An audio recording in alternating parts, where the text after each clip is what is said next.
Hello every one. നമ്മൾ India ചരിത്രം പഠിക്കുന്ന സമയത്ത് സ്വാതന്ത്ര്യ സമരവുമായി ബന്ധപ്പെട്ട് വരുന്ന ഇമ്പോർട്ടൻ്റ് ആയിട്ടുള്ള ഒരു നേതാവാണ് ഗോപാലകൃഷ്ണ ഗോഖലെ. അദ്ദേഹവുമായിട്ട് റിലേറ്റ് ചെയ്തിട്ട് PSC ബുള്ളറ്റിൻ 2 ലക്കങ്ങളിലായിട്ട് കൊടുത്തിട്ടുള്ള കംപ്ലീറ്റ് എക്സാം ഓറിയൻറ്റഡ് പോയിന്റ്സ് ആണ് ഈ ഒരു വീഡിയോയിൽ ഉൾപ്പെടുത്തിയിട്ടുള്ളത്. വീഡിയോ മാക്സിമം ഫ്രണ്ട്സിലേക്ക് എത്തിക്കുന്നതിനായിട്ട് നിങ്ങളുടെ ഹെൽപ്പ് ആവശ്യമാണ്. സോ ലൈക്ക് ചെയ്ത് സപ്പോർട്ട് ചെയ്യാനും മറക്കാതെ വീഡിയോയെക്കുറിച്ചുള്ള നിങ്ങളുടെ അഭിപ്രായങ്ങളും മറ്റ് നിർദ്ദേശങ്ങളും കമൻറ്റ് ബോക്സിൽ രേഖപ്പെടുത്താനും ശ്രമിക്കുക. മഹാരാഷ്ട്രയിലെ രത്നഗിരി ജില്ലയിൽ 1866 മെയ് 9 അദ്ദേഹം ജനിച്ചു. സോ മഹാരാഷ്ട്രയിലാണ് അദ്ദേഹം ജനിച്ചത്. രത്നഗിരി എന്ന് പറയുന്ന ഒരു ഡിസ്ട്രിക്റ്റിൽ 1866 മെയ് 9 അദ്ദേഹം ജനിച്ചത്. ഇനി പറയുന്നത് അദ്ദേഹവുമായിട്ട് റിലേറ്റ് ചെയ്ത് വരുന്ന പ്രധാനപ്പെട്ട 10 പോയിന്റ്സ് ആണ്. അതായത് അദ്ദേഹവുമായിട്ട് റിലേറ്റ് ചെയ്ത് വരുന്ന 10 വിശേഷണങ്ങളാണ് നമ്മൾ നെക്സ്റ്റ് ഡിസ്കസ് ചെയ്യുന്നത്. മഹാരാഷ്ട്രയിലെ സോക്രട്ടീസ് എന്നറിയപ്പെട്ട ഗോപാലകൃഷ്ണ ഗോഖലെയാണ് ഗാന്ധിജി തൻ്റെ രാഷ്ട്രീയ ഗുരുവായി കണക്കാക്കിയത്. വളരെ ഇമ്പോർട്ടൻ്റ് ആയിട്ടുള്ള പോയിന്റ് ആണ്. ഗാന്ധിജിയുടെ രാഷ്ട്രീയ ഗുരുവാണ് ആര്? ഗോപാലകൃഷ്ണ ഗോഖലെ, ഗാന്ധിജിയുടെ രാഷ്ട്രീയ ഗുരു. മഹാരാഷ്ട്രയിലെ സോക്രട്ടീസ് എന്ന് ഗോപാലകൃഷ്ണ ഗോഖലെ അറിയപ്പെടുന്നു. മഹാരാഷ്ട്രയിലെ സോക്രട്ടീസ്, മഹാരാഷ്ട്രയിലാണ് അദ്ദേഹം ജനിച്ചത്. മഹാരാഷ്ട്രയിലെ സോക്രട്ടീസ് എന്നറിയപ്പെടുന്നത് ഗോപാലകൃഷ്ണ ഗോഖലെ. ഇതോടൊപ്പം തന്നെ നമ്മൾ നോട്ട് ചെയ്യണം, ഗാന്ധിജിയുടെ രാഷ്ട്രീയ ഗുരുവാണ് ഗോപാലകൃഷ്ണ ഗോഖലെ എന്ന് നമ്മൾ പറഞ്ഞു. ഇനി ഗോപാലകൃഷ്ണ ഗോഖലെയുടെ രാഷ്ട്രീയ ഗുരു ആരാണ്? MG റാനഡെയാണ്. മാറിപ്പോവരുത്. MG റാനഡെ ഗോപാലകൃഷ്ണ ഗോഖലെയുടെ രാഷ്ട്രീയ ഗുരുവാണ്. മഹാത്മാഗാന്ധിയുടെ രാഷ്ട്രീയ ഗുരുവായി കണക്കാക്കുന്നത് ഗോപാലകൃഷ്ണ ഗോഖലെയാണ്.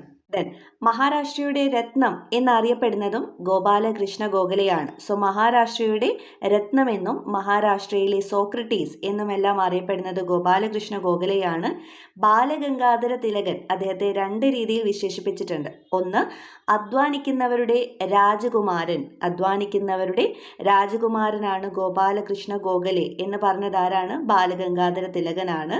ആൻഡ് ഇന്ത്യയുടെ വജ്രം എന്ന് ബാലഗംഗാധര തിലകൻ വിശേഷിപ്പിച്ചതും ഗോപാലകൃഷ്ണ ഗോഖലെയാണ്. അധ്വാനിക്കുന്നവരുടെ രാജകുമാരൻ എന്നും ഇന്ത്യയുടെ വജ്രം എന്നും ബാലഗംഗാധര തിലകൻ വിശേഷിപ്പിച്ചത് ആരെയാണ്? ഗോപാലകൃഷ്ണ ഗോഖലെയാണ്. ഗംഗയോട് ഗാന്ധിജി താരതമ്യപ്പെടുത്തിയ നേതാവാണ് ഗോപാലകൃഷ്ണ ഗോഖലെ. ഗോപാലകൃഷ്ണ ഗോഖലെ തൻ്റെ രാഷ്ട്രീയ ഗുരുവായ ഗോപാലകൃഷ്ണ ഗോഖലെയെ താരതമ്യപ്പെടുത്തിയത് ഗംഗയോടാണ്. ഗംഗയോട് ഗാന്ധിജി താരതമ്യപ്പെടുത്തിയ നേതാവ്, ഇത് PYQ ആണ്. ആരാണ്? ഗോപാലകൃഷ്ണ ഗോഖലെ. അതുപോലെ തന്നെ ഉപ്പ് നിയമത്തെ ആക്രമിച്ച ആദ്യത്തെ ദേശീയ നേതാവാണ് ഗോഖലെ. ഉപ്പ് നിയമത്തെ ആക്രമിച്ച ആദ്യത്തെ ദേശീയ നേതാവ്. ദുർബലചിത്തനായ മിതവാദി എന്ന് തീവ്ര ദേശീയവാദികൾ വിശേഷിപ്പിച്ച നേതാവാണ് ഗോപാലകൃഷ്ണ ഗോഖലെ. ആരെയാണ്? ദുർബലചിത്തനായ മിതവാദി എന്ന് ആരെയാണ് വിശേഷിപ്പിച്ചത്? ഗോപാലകൃഷ്ണ ഗോഖലെയാണ്. ഇതാരാണ് പറഞ്ഞത്? തീവ്ര ദേശീയവാദികൾ അദ്ദേഹത്തെ വിശേഷിപ്പിച്ചത് ദുർബലചിത്തനായ മിതവാദി. ഇമ്പോർട്ടൻ്റ് ആയിട്ടുള്ള മറ്റൊരു പോയിന്റ് ആണ്, സെക്രട്ടറി ഓഫ് സ്റ്റേറ്റ്സിൻ്റെ കൗൺസിൽ സ്ഥാനം വഹിക്കാനുള്ള ക്ഷണം നിരസിച്ച നേതാവാണ് അദ്ദേഹം. സെക്രട്ടറി ഓഫ് സ്റ്റേറ്റിൻ്റെ കൗൺസിലിൽ സ്ഥാനം വഹിക്കാനുള്ള ക്ഷണം അദ്ദേഹം നിരസിക്കുകയുണ്ടായി. ഇത്തരത്തിൽ ഒരു പോസ്റ്റ് നിരസിച്ച നേതാവാണ് ഗോപാലകൃഷ്ണ ഗോഖലെ. ആൻഡ് ലാസ്റ്റ്ലി, വേഷപ്രച്ഛന്നനായ രാജ്യദ്രോഹി എന്ന് ബ്രിട്ടീഷുകാർ വിശേഷിപ്പിച്ചതും ഗോപാലകൃഷ്ണ ഗോഖലെയാണ്. വേഷപ്രച്ഛന്നനായ രാജ്യദ്രോഹി എന്ന് ബ്രിട്ടീഷുകാർ വിശേഷിപ്പിച്ച നേതാവാണ് ഗോപാലകൃഷ്ണ ഗോഖലെ. സോ നമ്മൾ ഇത്ര നേരം പറഞ്ഞത് അദ്ദേഹത്തിൻ്റെ വിശേഷണങ്ങളാണ്. ഇനി അദ്ദേഹം കഴ്സൺ പ്രഭുവിനെ വിശേഷിപ്പിച്ചിരിക്കുന്നത് ബ്രിട്ടീഷ് ഇന്ത്യയിലെ ഔറംഗസീബ് എന്നാണ്. സോ ബ്രിട്ടീഷ് ഇന്ത്യയിലെ ഔറംഗസീബ് എന്ന കഴ്സൺ പ്രഭുവിനെ വിശേഷിപ്പിച്ചത് ആരാണ്? ഗോപാലകൃഷ്ണ ഗോഖലെയാണ്. ഇനി നമ്മൾ നോക്കുന്നത് അദ്ദേഹത്തിൻ്റെ ജീവിതപാതയാണ്. നമ്മൾ പറഞ്ഞു 1866 മഹാരാഷ്ട്രയിലെ രത്നഗിരി എന്ന് പറയുന്ന ഒരു ഡിസ്ട്രിക്റ്റിലാണ് അദ്ദേഹം ജനിച്ചത്. 1880 അദ്ദേഹം വിവാഹം ചെയ്തു. 81 അദ്ദേഹം കോൽഹാപൂർ ഹൈസ്കൂളിൽ നിന്ന് മെട്രിക്കുലേഷൻ വിജയിച്ചു. 80 വിവാഹം ചെയ്തു. 81 കോൽഹാപൂർ എന്ന് പറയുന്ന മഹാരാഷ്ട്രയിലെ ഒരു ഹൈസ്കൂളിൽ നിന്ന് മെട്രിക്കുലേഷൻ വിജയിച്ചു. 84 ബിരുദം നേടി. 84 ഗണിതശാസ്ത്രത്തിൽ അദ്ദേഹം ബിരുദം നേടി. ബിരുദം നേടിയതിനു ശേഷം അദ്ദേഹം പൂനെയിൽ സ്കൂൾ അധ്യാപകനായിട്ടും അതുപോലെ തന്നെ ഫെർഗൂസൺ കോളേജിൽ പ്രൊഫസറായിട്ടും വർക്ക് ചെയ്തു. സോ 84 ഗണിതശാസ്ത്രത്തിൽ ബിരുദം നേടി. പിന്നീട് സ്കൂൾ അധ്യാപകനായിട്ടും ഫെർഗൂസൺ കോളേജിൽ പ്രൊഫസറായിട്ടും വർക്ക് ചെയ്തു. ഇമ്പോർട്ടൻ്റ് ആയിട്ടുള്ള നെക്സ്റ്റ് പോയിന്റ് ആണ് 1889 മുംബൈയിൽ നടന്ന കോൺഗ്രസ് സമ്മേളനത്തിൽ ആദ്യമായി പങ്കെടുത്തു. സോ നമ്മൾ പറഞ്ഞു അദ്ദേഹത്തിൻ്റെ ഗോപാലകൃഷ്ണ ഗോഖലെയുടെ മെൻറ്ററാണ്, രാഷ്ട്രീയ ഗുരുവാണ് MG റാനഡെ. സോ MG റാനഡെയിൽ നിന്ന് ഇൻസ്പയർഡ് ആയിട്ടാണ് അദ്ദേഹം കോൺഗ്രസ്സിൽ ചേരുന്നത്. ഈ കോൺഗ്രസ്സിൽ ചേർന്ന വർഷം ചോദിക്കുകയാണെങ്കിൽ അതിൻ്റെ ആൻസർ 1889 ആണ്. മുംബൈയിൽ നടന്ന കോൺഗ്രസ് സമ്മേളനത്തിൽ അദ്ദേഹം പങ്കെടുക്കുകയുണ്ടായി. ഇനി ശ്രദ്ധിക്കണം, നമുക്ക് ബുള്ളറ്റിൻ നെക്സ്റ്റ് തന്നിട്ടുള്ളത് 1899 എന്ന വർഷത്തിൽ നടന്നിട്ടുള്ള കാര്യമാണ്. ഇതിനിടയിൽ 1895 INCയുടെ ഒരു ജോയിൻറ്റ് സെക്രട്ടറി ആയിട്ട് അദ്ദേഹം വർക്ക് ചെയ്യുന്നുണ്ട്. തിലകനുമായിട്ട്, അതായത് ബാലഗംഗാധര തിലകനുമായിട്ട് അദ്ദേഹം ജോയിൻറ്റ് സെക്രട്ടറി ആയി, INCയുടെ ജോയിൻറ്റ് സെക്രട്ടറി ആയിട്ട് വർക്ക് ചെയ്യുന്നുണ്ട്. അത് ഇയർ എന്നാണ് 1895 ദെൻ വളരെ ഇമ്പോർട്ടൻ്റ് ആയിട്ടുള്ള നെക്സ്റ്റ് ഡേറ്റ് ആണ് 1899. 1899 അദ്ദേഹം മുംബൈ നിയമസഭാ അംഗമായത്. സോ മുംബൈ ലെജിസ്ലേറ്റീവ് കൗൺസിലിലേക്ക് ഗോപാലകൃഷ്ണ ഗോഖലെ തിരഞ്ഞെടുക്കപ്പെട്ട വർഷം ഒരുപാട് തവണ ചോദിച്ചിട്ടുണ്ട്, 1899. ഇത് കൂടാതെ 1901 അദ്ദേഹം ഗവർണർ ജനറൽസ് ഇംപീരിയൽ കൗൺസിലിലേക്ക് കൂടി സെലക്ട് ചെയ്യപ്പെട്ടിട്ടുണ്ട്. എവിടേക്കാണ്? ഗവർണർ ജനറൽസ് ഇംപീരിയൽ കൗൺസിലിലേക്ക് സെലക്ട് ചെയ്യപ്പെട്ടു, തിരഞ്ഞെടുക്കപ്പെട്ടു. വർഷം 1901 ഇതേ വർഷം, അതായത് ഇത്തരത്തിലൊരു സെലക്ഷൻ നടന്നതിന് ശേഷം നിർബന്ധിത വിദ്യാഭ്യാസം സംബന്ധിച്ച് ബിൽ ഇംപീരിയൽ ലെജിസ്ലേറ്റീവ് അസംബ്ലിയിൽ അവതരിപ്പിച്ച നേതാവാണ് ഗോപാലകൃഷ്ണ ഗോഖലെ. ഇതും ഒരു PYQ ആണ്. നിർബന്ധിത വിദ്യാഭ്യാസത്തെ സംബന്ധിച്ച ഒരു ബില്ല് ഇംപീരിയൽ ലെജിസ്ലേറ്റീവ് അസംബ്ലിയിൽ അവതരിപ്പിച്ചത് ആരാണ് എന്നൊരു PYQ ഉണ്ട്. ആൻസർ ആരാണ്? ഗോപാലകൃഷ്ണ ഗോഖലെയാണ്. അദ്ദേഹം ഇംപീരിയൽ ലെജിസ്ലേറ്റീവ് അസംബ്ലിയിൽ അംഗമായത് 1901 നമ്മൾ പറഞ്ഞിരുന്നു അദ്ദേഹം കോളേജ് പ്രൊഫസറായിട്ട്, ഫെർഗൂസൺ കോളേജ് പ്രൊഫസറായിട്ട് വർക്ക് ചെയ്തിരുന്നു. 1902 ഈ ഫെർഗൂസൺ കോളേജ് ഉദ്യോഗം വിട്ട് പൂർണ്ണമായും അദ്ദേഹം രാഷ്ട്രീയത്തിലേക്ക് ഇറങ്ങി. ദെൻ 1904 ഇന്ത്യൻ നാഷണൽ കോൺഗ്രസിൻ്റെ സെക്രട്ടറിയായി. 1904 INCയുടെ സെക്രട്ടറിയായി. നോട്ട് ചെയ്യണം, ഗോപാലകൃഷ്ണ ഗോഖലെയുമായിട്ട് റിലേറ്റ് ചെയ്ത് വരുന്ന വളരെ വളരെ ഇമ്പോർട്ടൻ്റ് ആയിട്ടുള്ള ഒരു ഇയർ ആണ് 1905. 1905 നമ്മൾ മുൻപ് കണ്ടിട്ടുണ്ട്, ബംഗാൾ വിഭജനവുമായിട്ട് ബന്ധപ്പെട്ട് നമ്മൾ പഠിച്ചതാണ് അല്ലേ? 1905 1905 അദ്ദേഹം INCയുടെ പ്രസിഡൻ്റായി. 1905 ഗോപാലകൃഷ്ണ ഗോഖലെ INCയുടെ, ഇന്ത്യൻ നാഷണൽ കോൺഗ്രസിൻ്റെ പ്രസിഡൻ്റായത്.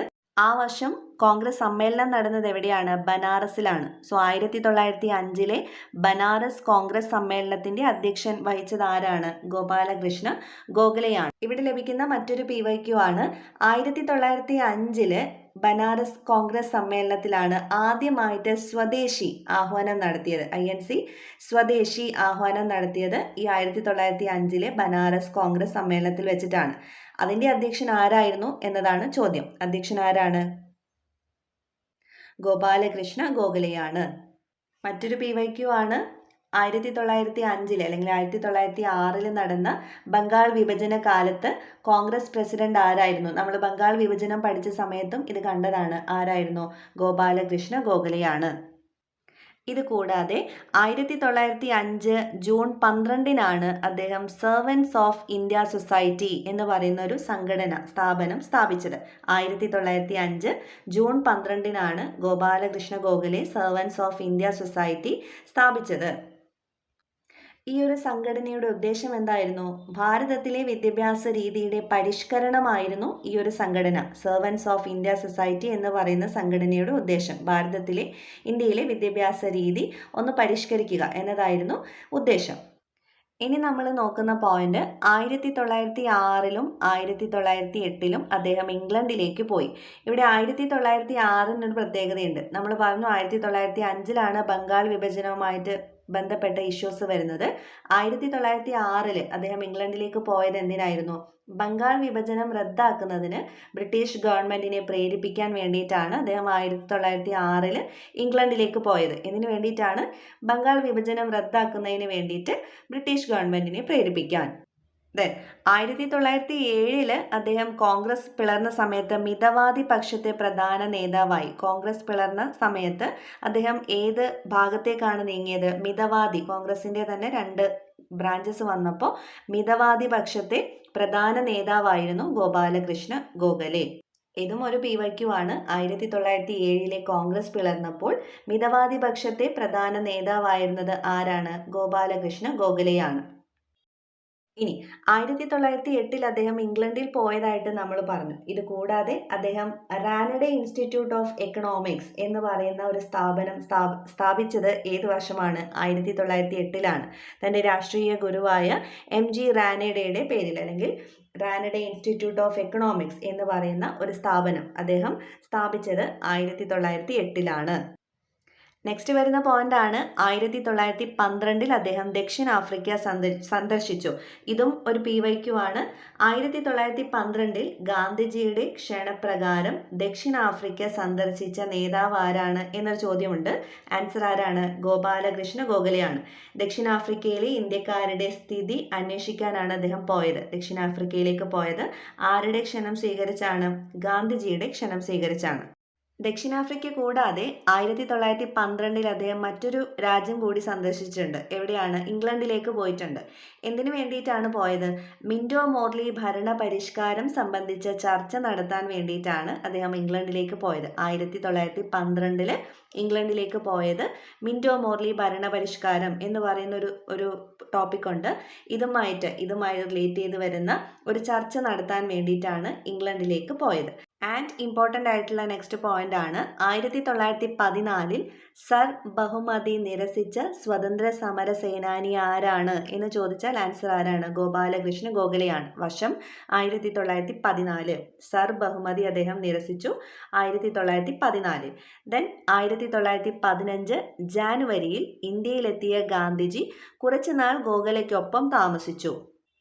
നമ്മൾ ഇതിനു മുൻപ് ഇമ്പോർട്ടൻ്റ് ഡേറ്റ്സ് പറ്റി പറഞ്ഞപ്പോൾ 1915 ജാനുവരി 9 ഗാന്ധിജി ദക്ഷിണാഫ്രിക്കയിൽ നിന്ന് ഇന്ത്യയിലേക്ക് തിരിച്ചെത്തിയത് എന്നും പറഞ്ഞു. അതുപോലെ തന്നെ ഈ ജാനുവരി 9 ഒരു പ്രത്യേക ദിവസമായിട്ട് ആചരിക്കുന്നുണ്ട്. ഏതാണ്? പ്രവാസി ദിനമായിട്ട് ഇന്ത്യയിൽ ആചരിക്കുന്നുണ്ട് എന്നുകൂടി പറഞ്ഞു. സോ 1915 ഇതും PYQ ആണ്. 15 ഇന്ത്യയിലേക്ക് ഗാന്ധിജി ദക്ഷിണാഫ്രിക്കയിൽ നിന്ന് തിരിച്ചു വന്നത്. നോട്ട് ചെയ്യണം, ഇതേ വർഷം ഫെബ്രുവരി 19 ഗോപാലകൃഷ്ണ ഗോഖലെ അന്തരിച്ചത്. സോ 1915 ജാനുവരി 9 ഗാന്ധിജി ഇന്ത്യയിലേക്ക് റിട്ടേൺ ചെയ്തു. ഫെബ്രുവരി 19 ഗോപാലകൃഷ്ണ ഗോഖലെ അന്തരിച്ചു. സോ നമുക്കവിടെ ഒരു PYQ ലഭിക്കുന്നുണ്ട്. ഗാന്ധിജി പ്രവാസം കഴിഞ്ഞ് ഇന്ത്യയിൽ തിരിച്ചെത്തിയ വർഷം അന്തരിച്ച നേതാവ് ആരാണ് എന്നൊരു ചോദ്യമുണ്ട്. ആൻസർ ഗോപാലകൃഷ്ണ ഗോഖലെയാണ്. നാട്ടിൽ സഞ്ചരിച്ച് സ്ഥിതിഗതികൾ മനസ്സിലാക്കിയ ശേഷമേ നാട്ടുരാജ്യങ്ങളിൽ അഭിപ്രായം പുറപ്പെടുവിക്കാവൂ എന്ന് ഗാന്ധിജിയെ പഠിപ്പിച്ചത് ആരാണ്? ഗോപാലകൃഷ്ണ ഗോഖലെയാണ്. അല്ലെങ്കിൽ നാട്ടുകാര്യങ്ങൾ എന്തെങ്കിലും അഭിപ്രായം പറയുന്നതിന് മുൻപ് ഇന്ത്യ ഒട്ടാകെ സഞ്ചരിക്കണം എന്ന് ഗാന്ധിജിയെ പഠിപ്പിച്ചത്, ഗാന്ധിജിക്ക് പറഞ്ഞു കൊടുത്തത് ആരാണ്? ഗോപാലകൃഷ്ണ ഗോഖലെ. ആൻഡ് ഇതുകൂടി നോട്ട് ചെയ്യുക, ഗാന്ധിജി കോൺഗ്രസിൽ പ്രവർത്തിച്ചു തുടങ്ങുന്നതിന് മുൻപ് ആ സംഘടനയുടെ ചിട്ടകളും വ്യവസ്ഥകളും രൂപപ്പെടുത്തിയത് ആരാണ് എന്ന് ചോദിച്ചാൽ ആൻസർ ഗോപാലകൃഷ്ണ ഗോഖലെയാണ്. ഇത് PYQ ആണ്. ഗാന്ധിജി കോൺഗ്രസിൽ ഇടപെടുന്നതിന് മുൻപ്, പ്രവർത്തിച്ചു തുടങ്ങുന്നതിന് മുൻപ് ആ സംഘടനയുടെ ചിട്ടകളും വ്യവസ്ഥകളും രൂപപ്പെടുത്തിയെടുത്തത്, ഫ്രെയിം ചെയ്തത് ആരാണ്? ഗോപാലകൃഷ്ണ ഗോഖലെയാണ്. ദെൻ സുധാരക് എന്ന പത്രത്തിന്റെ സ്ഥാപകനാണ് ഗോപാലകൃഷ്ണ ഗോഖലെ. നോട്ട് ചെയ്യണം, സുധാരക് എന്ന പത്രത്തിന്റെ സ്ഥാപകനാണ്, ഫൗണ്ടറാണ് ഗോപാലകൃഷ്ണ ഗോഖലെ. ബുള്ളറ്റിനിൽ തന്നിട്ടുള്ള പോയിന്റ് സുധാരക് എന്ന പത്രത്തിന്റെ സ്ഥാപകൻ എന്ന് മാത്രമാണ്. ഇത് കൂടാതെ പല സോഴ്സുകളും നമ്മൾ പരിശോധിച്ചു കഴിഞ്ഞാൽ ജ്ഞാനപ്രകാശം എന്ന പത്രം നടത്തിയത് ഗോപാലകൃഷ്ണ ഗോഖലെയാണ് എന്ന് കാണാൻ സാധിക്കും. ജ്ഞാനപ്രകാശവും ദെൻ സുധാരക് എന്ന പത്രവും. ആൻഡ് ലാസ്റ്റ്ലി സാർവജനിക് സഭാ ജേണലുമായിട്ട് കൂടെ അദ്ദേഹം അസോസിയേറ്റ് ചെയ്ത് വർക്ക് ചെയ്തിട്ടുണ്ട്. ഏതുമായിട്ടാണ്? സാർവജനിക് സഭാ ജേണലുമായിട്ട് അദ്ദേഹം അസോസിയേറ്റ് ചെയ്തിട്ടുണ്ട്. സോ ഇത്രയുമാണ് ഗോപാലകൃഷ്ണ ഗോഖലെയുമായിട്ട് റിലേറ്റ് ചെയ്തുകൊണ്ട് നമ്മൾ കണക്ട് ചെയ്തിട്ടുള്ള പോയിന്റ്സ്. ഇത് കൂടാതെ ഏതെങ്കിലും അഡീഷണൽ പോയിന്റ് നിങ്ങൾക്ക് അറിയാമെങ്കിൽ തീർച്ചയായും കമൻറ്റ് ബോക്സിൽ രേഖപ്പെടുത്തുക. And thank you for watching this video.